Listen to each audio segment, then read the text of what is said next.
Earth's story is written in bones, not just in stone or ice, or sediment layers, but in fragments of ancient humanity itself. Deep in Europe's caves, buried beneath thousands of years of silence, lie the remains of a world that was almost, but not quite, us. And for a long time, we didn't even know they were there. This is the story of the Neanderthal, Homo neanderthalensis, our closest extinct relatives, a species that walked the same earth, endured the same ice age winds, and left behind a mystery that would take centuries to decode. And like many great discoveries in science, it begins not with certainty, but with a mistake. In 1856, in the Neander Valley of Germany, workers were excavating limestone in what would later be identified as the Feldhofer Caves, the site of the famous Neanderthal discovery, 1856. F5 Feldhofer Caves. At first, the bones they uncovered didn't seem special. In fact, they were almost thrown away, just another pile of old remains. Probably a bear, maybe nothing at all. But fate has a strange habit of hiding revolutions in discarded fragments. The bones were rescued by a local landowner, William Buckland, fossil recognition figure in context, who sensed they were unusual. From there, they were passed to Johann Karl Fuhlrott, a school teacher, an amateur fossil collector, one of those quiet figures in early paleoanthropology who would unknowingly reshape human history. Fuhlrott saw it immediately. This wasn't a modern human. The skull was heavy, the brow ridges were pronounced, the shape unfamiliar, yet undeniably human. To confirm his suspicion, he brought the remains to Hermann Schaffhausen, a professional anatomist. Together, they reached a controversial conclusion for their time. These bones belonged to an archaic human species, not a diseased modern man, not a deformity, but something else entirely, a separate branch of humanity. And just like that, Neanderthal 1 specimen entered scientific history. But in 1850s Europe, this idea was almost unacceptable.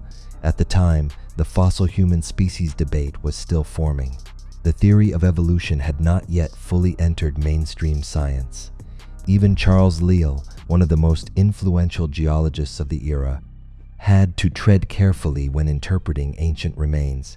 Many scholars still leaned toward explanations rooted in pathology, rickets, arthritis, or deformity rather than extinction. A different kind of human. That was almost unthinkable. Then came 1859. Charles Darwin published On the Origin of Species, and suddenly the ground beneath anthropology shifted. The idea that species could evolve, diverge, and disappear opened the door to something extraordinary. The possibility that Neanderthals were not broken humans, but a separate human lineage. Still, acceptance didn't come quickly. More fossils were needed, more proof, and they came. Slowly at first, then in waves. Across Europe and parts of Southwest Asia, Neanderthal remains began to surface. Skulls, bones, fragments of ancient lives. Each one reinforcing the same unsettling truth. This was not a one-off anomaly, this was a population. The Neanderthal, once just a valley discovery, was now recognized as a widespread archaic human species that dominated much of Eurasia during the Middle Paleolithic period. But understanding what they were would take much longer than discovering that they existed. For decades, Neanderthals were interpreted through a lens of bias. Nowhere is this clearer than in the story of La Chapelle aux Saints skeleton, Old Man of La Chapelle, discovered in France in 1908. This remarkably complete skeleton became a defining reference point for Neanderthal anatomy, and unfortunately for Neanderthal stereotypes. The man likely lived into old age, suffering from severe dental disease and arthritis, but instead of seeing resilience or care within a group, early reconstructions focused on disability. Marcelin Boule reconstruction bias would go on to shape public imagination for generations. Boule depicted Neanderthals as hunched, brutish figures, bent-kneed, slouched, almost ape-like in posture, a creature of instinct, not intelligence. It was a powerful image, and it was wrong. Modern paleoanthropology has since corrected this view. Neanderthal anatomy reveals something far more complex. Stocky, yes, adapted for cold climates, with large nasal passages, robust bones, and distinct brow ridges, but not primitive in the sense once imagined. In fact, if a Neanderthal walked past you today, dressed in modern clothing, they might not stand out at all. Their differences were real, but subtle, and more importantly, they were human. As research expanded, so did our understanding of their place in the human story. Neanderthals were not our direct ancestors. Instead, they shared a common lineage with us, likely diverging from populations such as Homo heidelbergensis and possibly overlapping with other archaic groups like Homo antecessor. Around 400,000 to 500,000 years ago, the human evolutionary timeline split into multiple branches. One would eventually lead to Homo sapiens, another to Neanderthals, and others like Denisovans would emerge as mysterious sibling populations scattered across Eurasia. We were not alone on the evolutionary stage. We were one branch among many, and for hundreds of thousands of years, Neanderthals thrived. They spread across Eurasia, from Western Europe to Central Asia and even Siberia. They lived through brutal ice age cycles, adapting to shifting climates with remarkable resilience. Their tools, the Mousterian industry, included carefully shaped stone tools, scrapers, 5 hand axes, and blades designed for survival in harsh environments.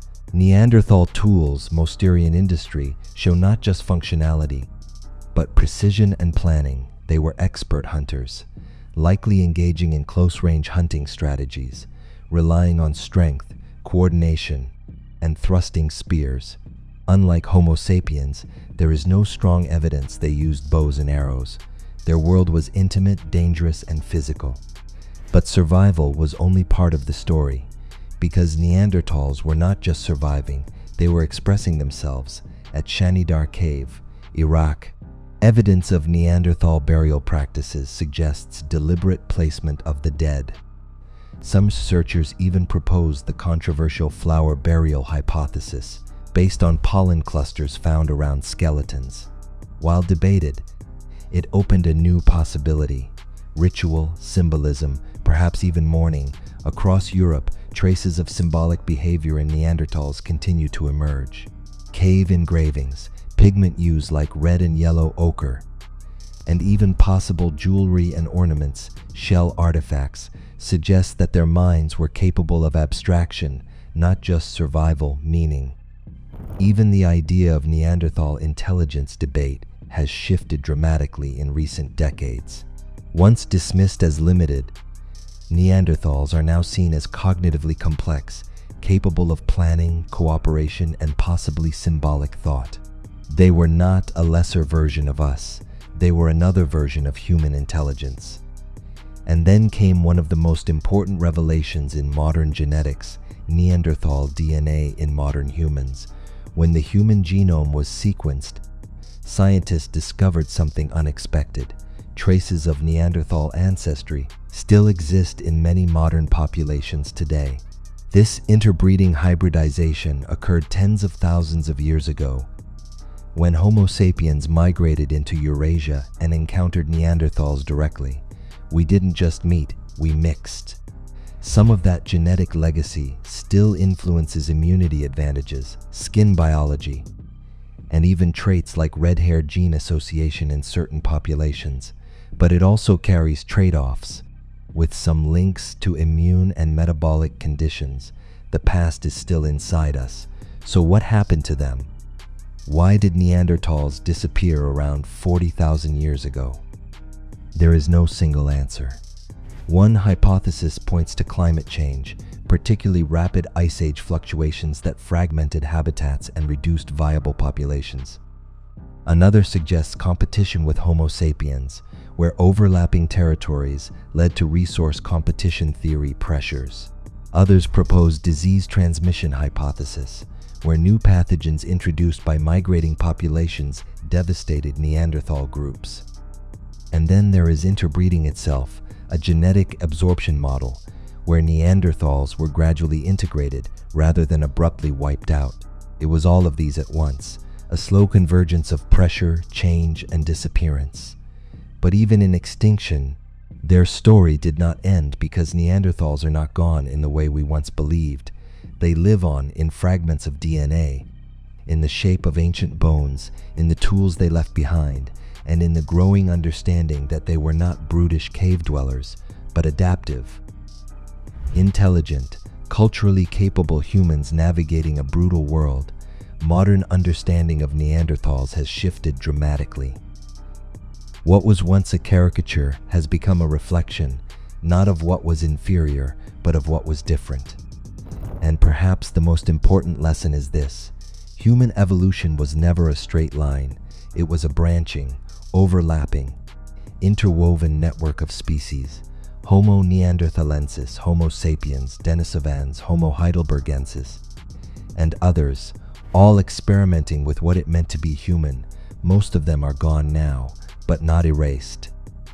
Because in a very real sense, they are still here. Thanks for watching. If you enjoyed this video, like, subscribe,